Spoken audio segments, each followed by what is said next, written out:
Now we will discuss about the theories of dental caries. इससे पहले हमने क्या देखा था, एक डेफिनेशन देखी थी जिसका मैंने आपको एक्सप्लेनेशन दिया था कि केरीज होती क्या है। लेकिन उस डेफिनेशन से पहले ना तीन थ्योरीज दी गई थी। डिफरेंट डिफरेंट साइंटिस्ट ने अपनी अपनी थ्योरी दी, उनके अकॉर्डिंग डेंटल केरीज होती क्या है उस अकॉर्डिंग उन्होंने तीन थ्योरीज दी। पहली थ्योरी है chemo parasitic theory, second theory है प्रोटोलिटिक थ्योरी, एंड थर्ड है अपनी चिलेशन थ्योरी। राइट। एंड पहली जो थ्योरी है कीमोपैरासिटिक थ्योरी, वो मिलर डब्ल्यू डी ने दिया था इन 1890। Remember it's a viva question. ये जो थ्योरीज है ये बहुत इंपॉर्टेंट है, वाइवा में बहुत कॉमनली पूछा जाता है। तो कीमोपैरासिटिक थ्योरी किसने दी थी? Miller W D in 1890। Proteolytic theory किसने दी थी? बोटेकर C F 1948। And chelation theory कब दी गई थी? 1957 में by Schatz et al. Right. ये चीजें आपने ध्यान में रखनी है। पहली थ्योरी जो है कीमोपैरासिटिक थ्योरी, वो क्या कहती है कि बैक्टीरिया क्या करेगा, शुगर के ऊपर एक्ट करेगा, उससे एसिड प्रोड्यूस होगा, उसके बाद डिमिनरलाइजेशन स्टार्ट होगी इनऑर्गेनिक पोर्शन की। कीमोपैरासिटिक थ्योरी ये कहती है।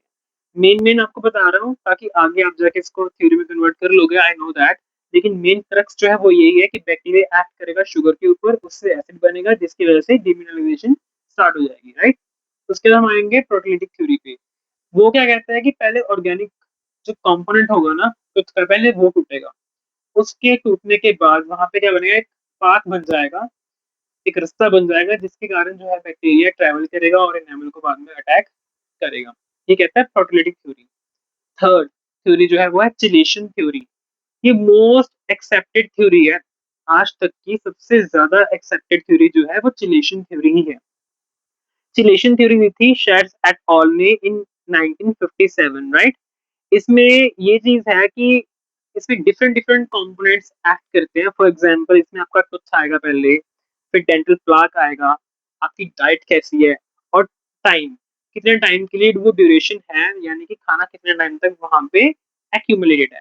इन सभी के कॉम्बिनेशन की वजह से ही केस होगी, जो कि चिलेशन थ्योरी कहती भी है कि इन सभी चीजों का कॉम्बिनेशन होगा तभी आगे जाके आपको केरीज होगी। लेकिन अब आजकल क्या हो रहा है कि ये केरीज का मतलब ये नहीं है कि सिर्फ डीमिनरलाइजेशन हो रही है, नहीं। डीमिनरलाइजेशन भी हो रही है और साथ साथ रीमिनरलाइजेशन भी हो रही है ऑल्टरनेटिवली। उसके बारे में हम पढ़ेंगे। लेकिन आगे जाके हम इस थ्योरी में ये चार फैक्टर डिस्कस करने वाले हैं, यानी कि tooth, dental plaque, diet and time. अब हम कॉजेज ऑफ डेंटल केरीज के बारे में देखते हैं, यानी कि etiology के बारे में पढ़ते हैं। ओके। तो प्राइमरी फैक्टर्स में पहले आता है tooth, dental plaque, diet and time. Right. तो आपने बचपन में जरूर वेन डायग्राम पढ़ी होगी, तो इसको समझाने के लिए मैंने एक वेन डायग्राम बनाया जिसमें एक टूथ का सर्कल हो गया, एक प्लाक का सर्कल हो गया, एक टाइम का सर्कल हो गया और एक डाइट का सर्कल हो गया। आप नोट करोगे कि एक ऐसा कॉमन पॉइंट है जहां पे चारों सर्कल मीट करते हैं।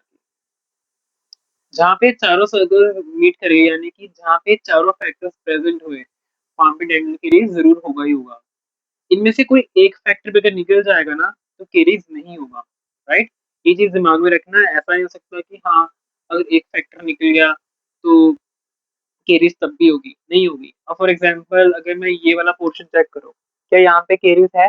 नहीं है। क्यों? इसमें सिर्फ तीन सर्कल आ रहे हैं, एक तो ब्लैक वाला, एक है ब्लू वाला और एक ग्रीन वाला। यहाँ पे डाइट नहीं आ रहा, तो यहाँ पे केरीज नहीं होगी। सिमिलरली यहाँ पे नहीं होगी, यहाँ पे नहीं होगी, यहाँ पे नहीं होगी। सिर्फ यहाँ पे होगा जहाँ पे आपके चारों फैक्टर्स एक्यूमुलेट करते हैं।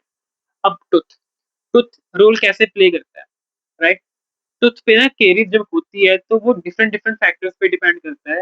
टूथ का स्ट्रक्चर कैसा है, एनाटमी कैसा है। अब टूथ के ऊपर हमें पता है कि काफी सारे एनाटमी ड्रॉन होती है, जैसे इनेमल पिट्स एंड फिशर्स होती है। राइट। बकल पिट्स होते हैं। तो मोस्टली टूथ का वो सरफेस जहाँ पे ग्रूव्स वगैरह प्रेजेंट होते हैं, इनेमल पिट्स प्रेजेंट होती हैं, फिशर्स होती हैं, बकल पिट्स होती हैं, वहां पे ये ज्यादा एक्यूमुलेट होता है फूड, जिसकी वजह से आगे जाके वहां पे बैक्टीरिया जब एक्ट करेगा उसके बाद क्या हो जाएगा, केरीज हो जाएगा। राइट। तो buccal pit of mandibular molar, palatal pits of maxillary molar, lingual pits, जो ये जगह है, ये जो पोर्शंस हैं, यहाँ पे केरीज ज्यादा देखने को मिलती है। Right. Proximal enamel smoothening, smooth surface just disable to the contact area. Right. ये भी है एक एरिया जहाँ पे केरीज होने के चांसेस काफी ज्यादा होते एंड प्लाक ऑब्वियसली हमने सेकंड फैक्टर क्या पढ़ा था, प्लाक। प्लाक में हमने क्या कहा था कि एक जेलेटिनस मास होता है जिसके अंदर आपका बैक्टीरिया और फूड साथ में काम करके आगे क्या करेंगे, डेंटल सीरीज करेंगे, राइट। जैसे अभी इनमें 4 फैक्टर्स के बारे में पढ़ाया गया आपको ना, मैं 4 फैक्टर्स के बारे में आपको समझा रहा हूँ। तो ये कैसे काम करते हैं, बेसिकली क्या होगा कि जो डाइट होती है ना, हमारा खाना होता है जो सुक्रोज में काफी ज्यादा रिच होता है, बेसिकली वो क्या करेगा आगे जाके स्ट्रेप्टोकोकस म्यूटेंस को बनाएगा, एक्यूमुलेशन करेगा इन द डेंटल प्लाक। तो डाइट जो सुक्रोज में रिच है वो क्या करेगा आगे जाके स्ट्रेप्टोकोकस म्यूटेंस को फॉर्म करेगा डेंटल प्लाक के अंदर। तो 2 फैक्टर्स हो गए करेक्ट टाइम पे, राइट। और मान लो वहां पे टूथ के अराउंड काफी टाइम के लिए जो हमारा खाना है वो फंसा हुआ है, राइट। तो टाइम फैक्टर आ गया, तो वो इंक्लूड कर लिया हमने। और फोर्थ है जो टूथ के अराउंड। जब ये चारों फैक्टर्स होंगे एक टूथ के आसपास, for example enamel pit and fissure है।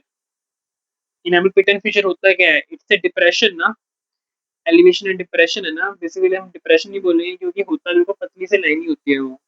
तो बेसिकली वहां पे फूड लॉजमेंट हो गया, काफी टाइम के लिए फूड लॉजमेंट है, तो वहां पे क्या करेगा बैक्टीरिया इकट्ठा होना शुरू हो जाएगा, फूड इकट्ठा हो रहा है, तो उसने अपनी एक कॉलोनी बना ली वहां पे जिसको हम क्या बोलते हैं, प्लाक बोलते हैं, right.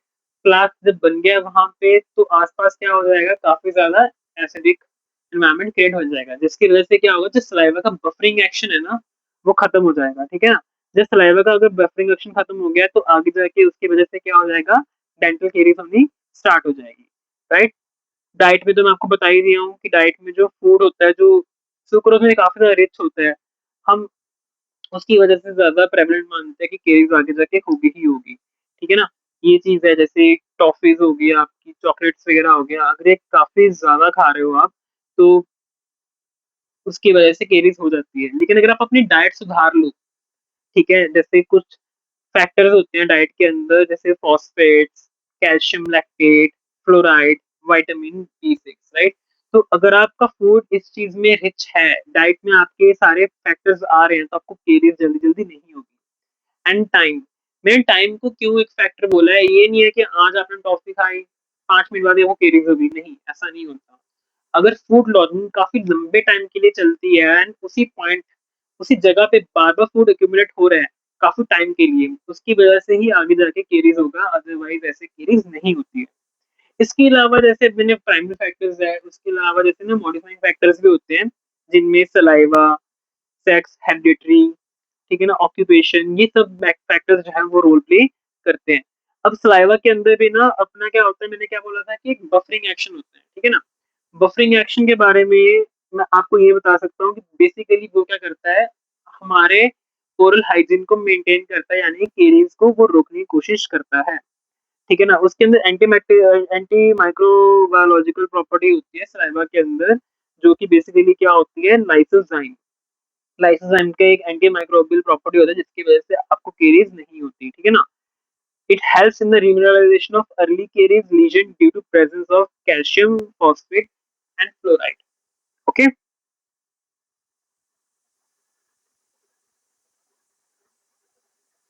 Now we will discuss about the classification of dental caries. Okay. So पहली classification है based on the location, second है speed of progression, and third है new or recurrent lesion. Right. So based on the location, first is pit and fissure caries, second is smooth surface caries, and third is root surface caries. Speed of progression acute, chronic, or arrested. Based on the new or recurrent lesion, initial or recurrent. एक एक करके हम discuss करेंगे। पहला जो है based on location, pit and fissure, बहुत ही क्लियर है, जो केरीज पिट एंड फिशर पे होगी वो पिट एंड फिशर केरीज हो जाएगी। जो केरीज स्मूथ सर्फेसिस पे होगी, यानी कि जहाँ पिट एंड फिशर्स नहीं है, डिप्रेशन नहीं है, जो स्मूथ सर्फेसिस है खुद के, जो केरीज वहां पे हो रही है उसको क्या बोलेंगे हम, smooth surface caries. And root surface caries वो होगी जो रूट पे होगी। बट यहाँ पे आपके मन में क्वेश्चन आना चाहिए कि यार रूट पे कैसे केरीज हो सकती है ना। हमारे रूट के आसपास तो जिंजाइवा होता है, सिर्फ कॉर्नल पोर्शन दिख रहा होता है माउथ के अंदर, राइट। तो रूट सरफेस केरीज कब होगी, फॉर एग्जाम्पल किसी पेशेंट के अंदर क्या हो चुका है, जिंजाइवा रिसीड कर चुके हैं, यानी कि गम्स ने दांतों को छोड़ दिया। जब जब गम्स ने दांतों को छोड़ दिया तो वहां पे क्या हो जाएगा, जो रूट होगी वो एक्सपोज हो जाएगी। रूट एक बार एक्सपोज हो गई तो वहां पे बैक्टीरिया, प्लाक, हमने पढ़ा था ना, चैनल बनता है, डाइट, टाइम, बैक्टीरिया, है ना, एंड उसके सारे फैक्टर्स को मिला के वहां पे क्या हो जाएगा, केरीज होनी स्टार्ट हो जाएगी। एंड माइंड यू, रूट के ऊपर कौन सी लेयर होती है, सीमेंटम, है ना, और ग्राउंड के ऊपर कौन सी पहली लेयर होती है, इनेमल। दोनों में से सबसे ज्यादा ससेप्टेबल टू केरीज है वो है रूट केरीज। ओके, तो ये ध्यान रखना। आगे है स्पीड ऑफ प्रोग्रेशन, कि केरीज कैसे स्टार्ट हुई, उसके अकॉर्डिंग की स्पीड पे हुई, एक्यूट, क्रॉनिक और अरेस्टेड। एक्यूट का मतलब है कि बहुत रैपिडली हुआ, ठीक है, इसकी वजह से कहूँगा कि केरीज बहुत रैपिडली हुई है, लेकिन बहुत ही कम टाइम में हो गई है ना। और इसको हम आइडेंटिफाई कैसे करेंगे, ये सॉफ्ट होगा और लाइट कलर में होगा। ओके, अगर इस चीज को डील नहीं किया गया, ठीक है, इसको अगर डील ना किया गया तो आगे जाके किसमें कन्वर्ट हो जाएगा, क्रॉनिक में। क्रॉनिक एक्यूट का बिल्कुल ऑपोजिट होता है। क्रॉनिक में क्या होता है कि स्लोली स्लोली स्लोली होता जा रहा है, होता जा रहा है, होता जा रहा है, होता जा रहा है, आगे जाके ये क्या करेगा, पल्प को भी इन्वॉल्व कर सकता है। ठीक है, क्रॉनिक जो होता है ये हार्ड इन कंसिस्टेंसी होता है और डार्क कलर होता है। ओके, ये याद। अरेस्टेड में क्या है कि जो क्रॉनिक केरिस थी ना, वो अब आगे जाके डिवाइड नहीं हो रही, यानी कि आगे ग्रो नहीं कर रही, वो वहीं रुक गई है due to certain factors, right. तो वहां पे क्या हो जाएगा, क्रॉनिक केरीज आगे किस में कन्वर्ट हो जाएगी, अरेस्टेड केरीज में। अरेस्टेड केरीज का मतलब ही क्या है कि वहां पे वो अरेस्ट हो चुके हैं, वहां पे वो रुक गई है। क्यों? क्योंकि वहां पे क्या हो गया कि जो फैक्टर्स कॉज कर रहे थे उसको केरीज को आगे प्रोग्रेस कराने के लिए, वहां पे क्या हो गया कि फ्लशिंग होनी शुरू होगी, यानी कि वहां से सफाई अपने आप होनी शुरू होगी due to saliva and other factors also. तो उसको हम कहेंगे अरेस्टेड केरीज, राइट। उसके बाद आगे क्या है, बेस्ड ऑन द न्यू और रेकरेंट लीजन। इनिशियल, यानी कि बिल्कुल स्टार्टिंग में प्राइमरी केरीज। दांत को जब पहली बार केरीज लगती है तो उसको हम इनिशियल या प्राइमरी केरीज बोलेंगे। और फॉर एग्जांपल दांत पे लगा कीड़ा, ठीक है, उसको हमने क्या बोलते हैं, इनिशियल और प्राइमरी लीजन या केरीज। आप डेंटिस्ट के पास गए, आपने वो फिलिंग करवा ली, यानी कि आपने इनिशियल केरीज और प्राइमरी केरीज को निकलवाया, वहां पे कैविटी बनी, फिलिंग करी एंड आपकी वहां पे रिस्टोर हो गई, राइट। उसके बाद क्या हुआ, मान लो बाद में इन फ्यूचर हुआ क्या कि आपकी जो रेस्टोरेशन हुई पड़ी थी, ठीक है, उसके साथ में उसके बिल्कुल एडजेसेंट न्यू केरीज बननी शुरू हो गई, राइट। तो उसको हम क्या बोलेंगे, secondary caries. So this is a caries seen under or around the margin of existing restoration. Let me show you with a diagram. Okay, I show you.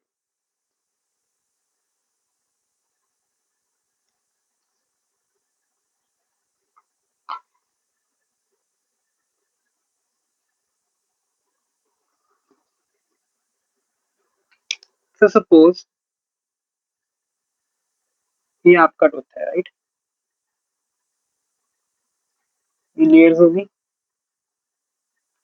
ये हमारा पल्प हो गया। सॉरी यार, मैं थोड़ा डायग्राम बनाने में हल्का सा स्लो हूँ, बट डायग्राम ऐसे होनी चाहिए कि आपको समझ में आए, है ना। I am drawn, okay. Enamel, dentin, pulp, और एक क्या हो जाएगा, सीमेंटम। ठीक है, मान लो अब क्या हुआ कि यहाँ पे आके केरीज लग गई।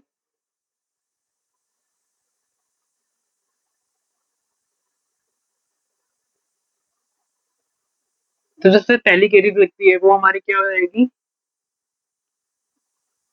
इनिशियल और प्राइमरी केरीज, हो गया। अब पेशेंट मेरे पास आता है, उसने कहा कि इसको फिल कर दो, तो मैं क्या करूंगा, यहाँ पे कैविटी बनाऊंगा, कैविटी प्रेप करूंगा। हमने कैविटी प्रेपरेशन कर दी, तो कुछ ऐसा हो जाएगा, एंड उसके ऊपर हमने क्या कर दी, फिलिंग कर दी।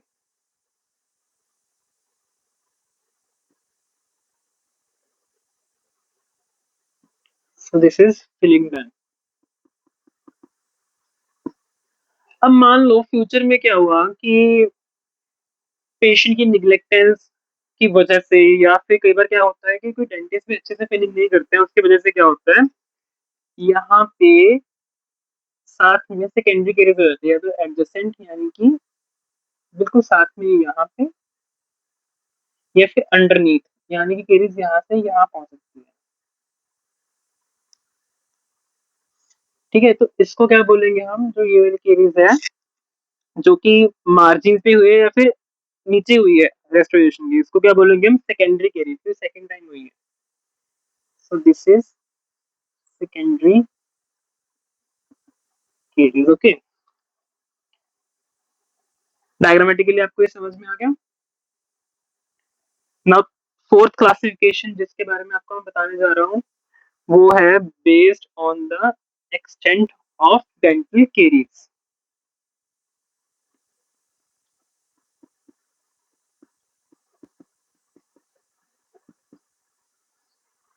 इसमें पहले क्या आ गया अपना,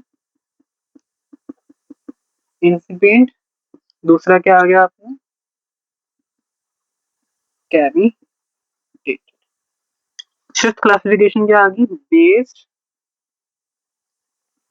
on pathway of caries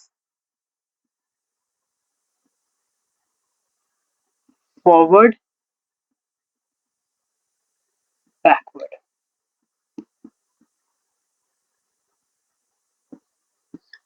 okay, तो बेस्ड ऑन एक्सटेंट पहले हमने पढ़ा था इंसिपिएंट एंड सेकंड पढ़ा कैविटेटेड। तो इंसिपिएंट केरीज होती क्या है, बेसिकली सबसे सुपरफिशियल केरीज होती है जो अभी तक डेंटिन में नहीं पहुंची है, यानी कि ये कहाँ तक की रिस्ट्रिक्टेड है, इनेमल तक की। ठीक है, ये बहुत थोड़ा सा केरीज होता है, इसमें अभी क्या इनेमल हार्ड है और अभी भी इंटैक्ट है। ठीक है, अगर हम अपनी डाइट को अच्छा कर ले या फिर हम प्रिकॉशंस रखें, करेक्टिव मेजर्स को एक्सेप्ट करें तो ये चीज रिवर्स हो जाती है। तो इसको हम क्या बोलते हैं, इंसिडेंट केरीज को, इसके लिए एक और टर्म है रिवर्सिबल केरीज। याद रखना, इसको हम रिवर्सिबल केरीज भी बोल सकते हैं। कैविटेटेड केरीज मतलब क्या हुआ कि अभी जो केरीज थी उसने आगे जाके वहां पे कैविटी बना दिया, नहीं गड्ढा बना दिया है। यानी कि इसमें क्या हुआ, जो केरीज है वो आपको इनेमल क्रॉस कर चुकी है, वो कहाँ पहुंच गया, डेंटीन। ठीक है, दैट मीन्स यहाँ पे इनेमल जो सरफेस है वो टूट गया है, वहां पे डीमिनरलाइजेशन हो चुकी है, वहां पे रीमिनरलाइजेशन पॉसिबल नहीं है। अगर रीमिनरलाइजेशन पॉसिबल नहीं है तो उसको हम क्या कहेंगे, इरिवर्सिबल केरीज। ये क्या था, रिवर्सिबल, वो क्या हो गया, इरिवर्सिबल। क्लियर हो गया। अब आगे क्या है, based on the pathway of caries spread with in the tooth, forward और बैकवर्ड। फॉरवर्ड क्या होता है, whenever the carrier cone in enamel is larger or the same size at that of dentine, it is referred to forward caries. अगर जो कोन बनता है, जो हम पढ़ते हैं कि जब केरीज होती है तो ऐसे कॉनिकल में होता है, right.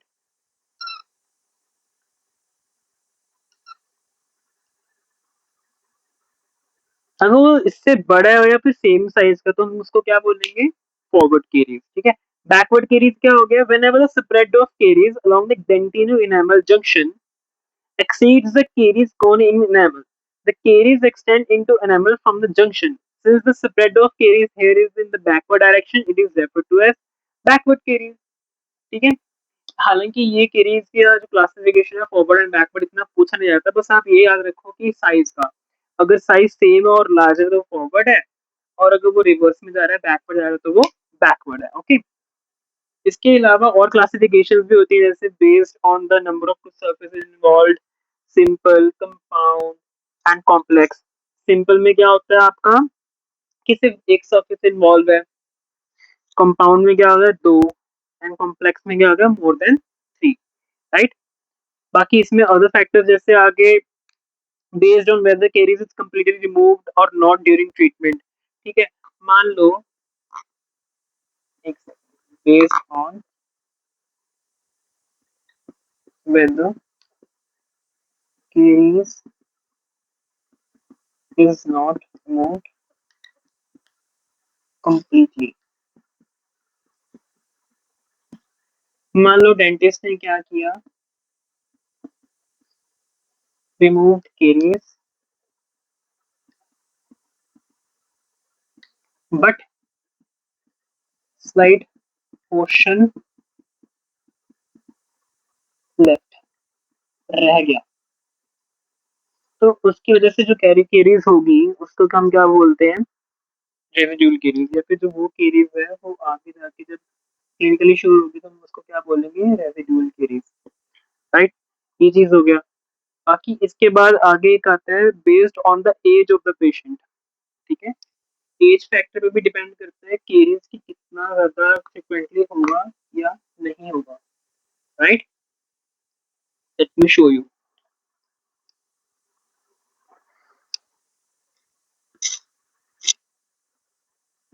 Based on age, right? पहले है नर्सिंग मॉडल, सेकंड क्या होगी अडोलेसेंट, सी क्या हो गया अपना सेनाइल केरीज। नर्सिंग बॉटल तो यार आपको समझ में आना चाहिए, जैसे जब बच्चा भी बर्थ हुआ होता है उसके बाद जब बेबी 1 या 2 साल का 3 साल का जब होता है तो वो बॉटल फीडिंग पे होता है, 3-4 साल तक वो बॉडी फीडिंग पे होता ही होता है। तो बॉटल फीड करते करते जब वो दूध जब पी रहा है उसकी वजह से क्या हुआ कि आपके मैक्सिलरी इंसाइजर्स जो होते हैं ना इस केस में ज्यादा जल्दी केरीज को पकड़ते हैं। तो जो बॉटल की वजह से हुआ यानी कि फीड की वजह से बॉटल फीडिंग की वजह से उसको हम क्या बोलेंगे नर्सिंग बॉटल केरीज। ठीक है, ये वाइवा के लिए काफी इंपॉर्टेंट क्वेश्चन है, ये याद रखना है, काफी इंपॉर्टेंट है। Adolescent caries में क्या है? Acute caries is also frequently seen in the teenage population due to dietary habits. This is referred to as adolescent. वो ये एज adolescent एज में आके जो caries है उसको हम adolescent बोलेंगे। सेनाइल में क्या हो गया? जो एल्डर पॉपुलेशन है वहां पे क्या होता है जिंजाइवा आपका रिसीड कर ही जाता है। तो उस केसेस में क्या हो गया आपका रूट क्या हो गया एक्सपोज। अगर रूट एक्सपोज हो गया तो उन केसेस में क्या होगा रूट केरीज ज्यादा होगी, तो उसको हमने क्या बोला है senile caries, right? Root caries हो क्यों रही है, रूट एक्सपोज क्यों हो रहा है due to gingival recession. Sorry for my bad hydrating, but I think आपको कॉन्सेप्ट समझ में आ ही गया होगा। इन द फर्दर टॉपिक्स और in the further videos we will be discussing about the zones of enamel and dentine, right? So stay tuned for more. If you have liked my video, please like, share, and subscribe with your friends. And happy ending.